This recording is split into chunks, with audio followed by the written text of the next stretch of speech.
How Anthony McDonald-Tipungwuti kicked the Bombers into the 8. Ross Lyon takes aim at his players and David Teague ditches the training wheels. This is the round so far presented by KO and Kane. We start at Marvel Stadium tonight. A frantic finish. The Bombers outrunning the Roos. Oh, it was a brilliant game in a time where we get some pretty ugly, dour contests. This was how it played out in the final seconds. It was Essendon holding on late through McDonald-Tipungwuti, and he kicked his fourth in this moment here. We're going to take another close look at this from behind the goals, but this was how it was done. Brought the house down, Bombers into the 8, and what a game it was today at Marvel. The Bombers led by 18 points at three-quarter time. The Roos then kicked the next 3 and led in the dying stages. Then this happened. We'll take you and delve deeper into that Anthony McDonald-Tipungwuti goal. We start here with a clearance or a throw-in from the wing, highlighting McDonald-Tipungwuti. There's a bit of confusion with Marley Williams, his initial opponent, and then Robbie Tarrant has to track back. Well, Marley Williams wants to get up to Fantasia, who he wanted to get to. He went up to the stoppage. Tarrant has come back, but they want Tarrant as the spare. So it leaves Tipungwuti on his own. Now, we're going to see it play out here. The kick from Atley is a mistake. That's far too central. That kick much needed to go to the boundary line. Tipungwuti comes back. Now, he's picked up here by young Simpkin. It's a great lesson for Simpkin because he's not a natural defender. The most dangerous small forward on the ground needed an opponent, and it needed Simpkin to sacrifice himself, put an arm across Tipungwuti and not go ball hunting. You watched Simpkin play it out here, Tipungwuti over the back, no one on him. There's the goal. So very easy to highlight the mistakes that are made in the last minute of the game, but that's a good learning one for Jai Simpkin. 4 goals for Tipper. It's a good time to be out of contract. Another Bomber who is yet to re-sign is Dylan Clark. He's putting together a great resume of scalps. Ben Cunnington, the latest today, helped to just 15 disposals. Oh, people get sick of me saying this, but I just can't understand how you could play North Melbourne and not put a hard tag on Ben Cunnington. So this guy averages 28 and 8 clearances for the year, Ben Cunnington. He was kept to 15 disposals, 3 kicks, 1 in the last quarter by that man Dylan Clark because he was prepared to sacrifice his game. And what it does highlight is that when you shut Ben Cunnington out, the lack of midfield depth that North Melbourne have is a massive issue for them. So Zeebel's had 20, not really any influence in the midfield. Pollock was quiet with 19. Jai Simpkin's been good, but he was held to 18. And then you get Cunnington with 15. So you can understand why they went after the likes of Dom Tyson and Aaron Hall. Yeah. That hasn't worked. In the off-season, they're going to have to go hard again. I know they've missed out on a lot, but if Canelio's in play or if there's some midfield depth, Brad Hill, they've got to go hard to bolster that midfield because that was shown up today. You think the Roos, the door shuts now on their finals hopes. It was a game they needed to win to keep those alive. Ben Brown almost pulled them over the line, kicked 6 goals, and largely due to Michael Hurley coming off in the second half. He hurt his AC joint. This doesn't look too good. It's going to be examined during the week, but it's a big blow because Hooker looked exposed without Hurley alongside him. How about Zerha? He's just a cannonball. So that was the bump there. But Ben Brown, shout out to him because what a performance it was. He nearly dragged them over the line single-handedly. He took 12 marks. He kicked 6 contested marks. Ben Brown, it's the best game I've seen him play this year. He was outstanding, but just didn't have enough support to get them over the line. And Luke McDonald, broken lower leg, so best of luck for him, but it looks like he might miss the rest of the season. Now, you sat here a month ago and called the Dockers arrogant. They haven't won a game in that time, and today, down in Launceston, they conceded 61 points off turnover to the Hawks. They were woeful kicking out of their D50. Yeah, it was really average scenes against Port Adelaide from 4 weeks ago. I called them arrogant. I stand by that for a club that has achieved nothing. Now we're going to hear and speak a little bit about the future for Fremantle and what it means for Ross Lyon, but the 4 losses in the last 4 have come against ranked 17th Carlton, where they kicked the first 5 goals of the game. There was no Cripps, there was no Curnow, who missed most of that game. Second loss was against 16th place Melbourne. Last week they lost the Derby where they kicked 2 goals only and lost by 91. This one's not great. And this week they lose to Hawthorn, who are 10th on the ladder, and they conceded 61 points off turnovers. So this right now is a Fremantle side who are the second worst team in the competition. Only Gold Coast are playing worse football than Fremantle right now. And Ross Lyon can say they're in a rebuild and all that. I don't subscribe to that. I don't buy into that. They were in a great position 4 weeks ago. We're all talking they're going to play finals. They've completely capitulated off the fact that they got ahead of themselves. For the first time in a while, I heard Ross Lyon today saying that too much was left up to too few. Nat 5 had to kick 3 goals in the second quarter to try and get them back into the contest. He also looked at the umpiring and the lack of intent around paying free kicks for his superstar midfielder. He got checked off the ball heavily. I think he got a couple of free kicks, but, you know, we'd like him to be looked after more, and we'll probably have to take it into our own hands, really, if he doesn't start getting looked after. I don't say that lightly, but I've probably had enough of it. Yeah, so I think it's a classic diversion tactic from Ross Lyon to not have the media speculate about his future, which certainly will come after that. That's a good one for him to put that on the agenda with Fife and the umpires. But Nat Fife's got bigger issues than that and getting checked. All good players in the competition get checked off the ball. This is what Nat Fife's got to worry about. This is up against Warple, inexperienced midfielder, who he just lets a run away from a centre bounce with no contact whatsoever. He waltzes inside 50 under no pressure, and he hits Mitch Lewis out, lace out. This is embarrassing for a captain of a footy club to allow that to happen. So let's not whinge Ross about not getting free kicks off the ball. All the great players, and Fife is a great player, have had that attention off the ball. Free kicks, 17-18, there was one. It wasn't the difference in the game. That is a classic diversion tactic from Ross Lyon, who has far greater issues than free kicks against Nat Fife, and that is his future with 1 year remaining on the contract and whether he coaches that club next year. A lot's on the board now, I think, with Fremantle, because Ross Lyon's going into next year. If they don't re-sign him beyond next year, it's going to get ugly next year if the same thing unfolds. It's almost now the board's left with a fork. They've got to make a decision, either go somewhere else or maybe re-sign Ross Lyon, because if it gets to this stage next year, round 17, and they're not playing finals again, all hell will break loose in the West. No, you can't re-sign him now off the back of that. I understand what you're saying, and I agree, but what you're going to get... But if the pressure's there now... If you go with Ross Lyon again next year and he says he's the man, he says his performance justifies that he'll be there. Whether that's right or wrong, you'd question that. But there will be that speculation. So think of Alan Richardson and St Kilda this year. That's Fremantle next year if Ross Lyon's the coach. OK, Matthew Cruiser today at the SCG had a field day against Sydney. No number one ruckman for the Swans. They put a leader up. Cruiser had 13 hit-outs to advantage. And David Teague now, in his 5th game, has 3 wins and 2 losses. Yeah, just a great win away from home. Now, Sydney's record at the SCG has been poor for a couple of years, we know that. But let's not take anything away from a hungry Carlton side. Look at the stats. They pretty much won them all, and all the important ones. In particular, this, dominant from stoppage. So as you said, plus 13 in clearances. They're able to kick 5 goals 4 from stoppage to Sydney's 1 goal 4. Now, we always think of Sydney as a stoppage team. They score from stoppage, especially on the SCG where centre bounces are so important. Well, on the back of Cruiser re-signing this week and some of their veterans, which we'll talk about, they were just too tough, too strong around the footy, and it was a significant win for David Teague, and he's done a great job. Every time you hear the Carlton players speak, it's all about releasing the shackles, and David Teague's wanting them to play on more and take the game on. He's made a couple of big calls as well. Put Mark Murphy and Ed Curnow back into the midfield. Have a look at these numbers.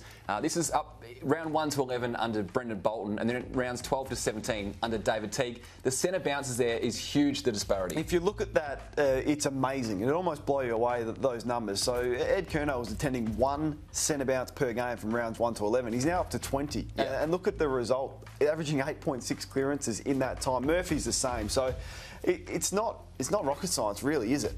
Play your players in their strengths. Now, Curnow has been an on-baller for his career. Yes, he can go back and play a negating forward role. Murphy's dominated in that position for a while. So I think the trick for rebuilding clubs is to go too young. Yeah. And that's what Carlton did under Brendan Bolton. You still need some experience, some hard bodies around the ball. Why wasn't Brendan Bolton told this halfway through? Like, he kept doing this and ultimately got sacked. I'll look at it now and say, why wasn't he told, and why didn't they deviate off that plan? Because he could have gone into self-preservation mode and done that. From what I've heard, and David Teague was the one assistant coach that challenged him in a number of areas. So perhaps that's why he was the right man for the job, because he did challenge Brendan Bolton's theories. And you're the coach, you've got to live by that. Brendan Bolton did it, and David Teague's changed things up dramatically, and he's getting a great result. Down to Geelong now. The Cats' senior players were sort of left behind a little bit last week by the young, exciting Dogs midfielders. This game was on a knife's edge in the first half, but the likes of Dangerfield, Ablett, Duncan really stood up after half-time. Class in the end, really, wasn't it? I mean, the result was pretty much as expected. St Kilda Adam rule for a half.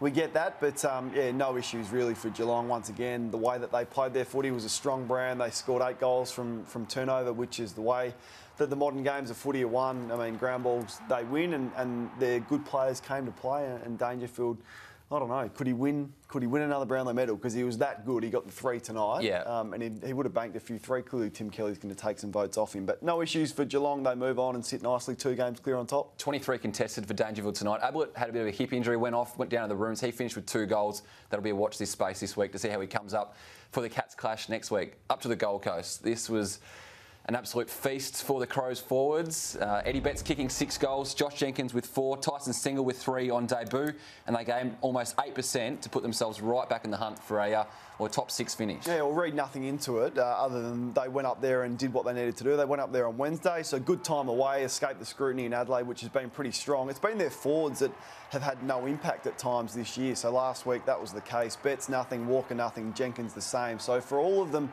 to get involved and kick multiple goals, we'll see a great goal here from Murphy. Stingle came in for his first game and kicked 3.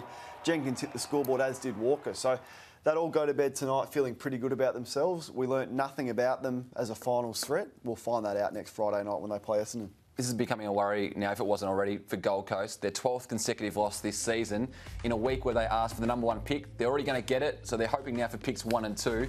This is their last 9 years of competition since they entered. Yeah, I don't know how to fix it. I don't know what to do. All you know is when you look at that and you put the 9 years up, it's so ugly, and it's a club that basically is in crisis, really. Whether it's the right spot for a football club to survive, I don't know. How do they keep their players? I don't know that either, but clearly it's the AFL's biggest issue right now, because what they served up tonight, what they served up last week was embarrassing, and it's not good enough. The climate on the Gold Coast is no worries. It was beautiful tonight, but it wasn't the same case around the country today.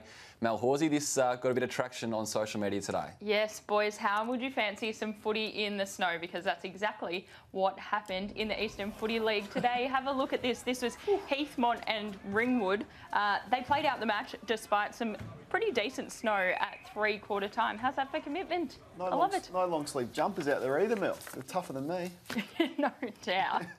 Now, it was a corker of a game last night. Plenty of big names watching right around the country, and they took to social media. Yes, Jared Cameron was on fire in the game last night. He kicked 4 goals. And we were all watching on in awe, including his brother Charlie. Mitch Robinson posted this one. I want someone to watch me play footy like Charlie watches his brother play footy. How good's that? I love it. He could be better than Charlie.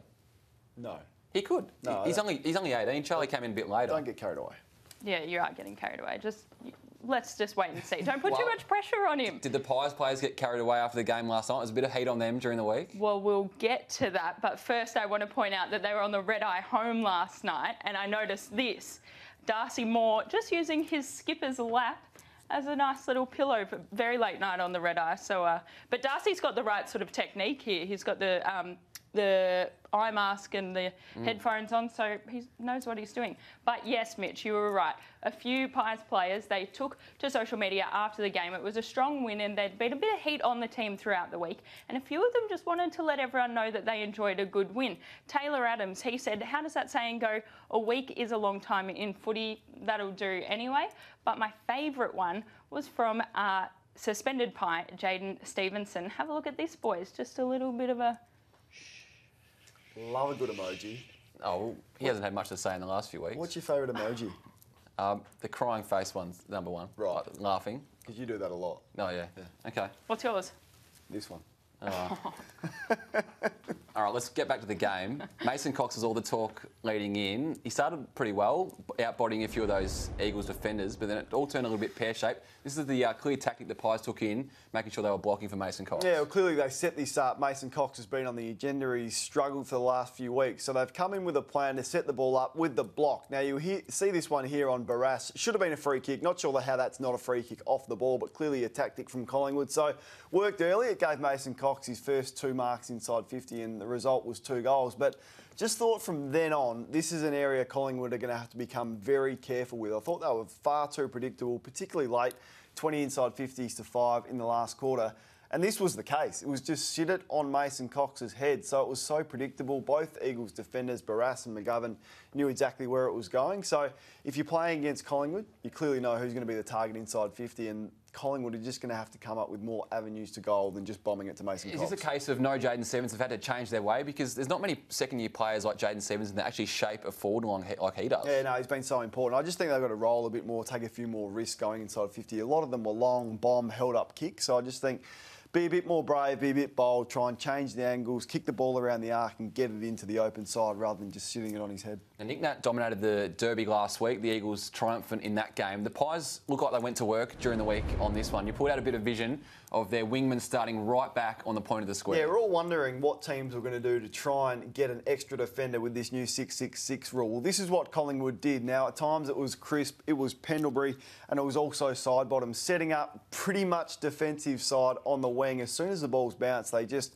roll around to the back of the square to get that extra defender. So 2 reasons to give you defence and support, but I really think it is the case against Nat Nui, who's so capable to jump over the top of even Brodie Grundy and get that attacking flair going. That one you can see actually an attacking weapon where you can win the ball also. Nat Nui's 3rd game back. We're a little bit surprised that he's only playing 50-60% of game time, because even with Jamie Cripps going down with a groin injury last night, Nick Nat was only playing 17 minutes in the final term. Yeah, well, I reckon this could cost them top 2 position. This alone could cost them top 2. That game or that decision? This management of Nick Nat Nui. So they're almost effectively saying Nat Nui's worth 2 players because he's playing 50% game time. He played 57% game time.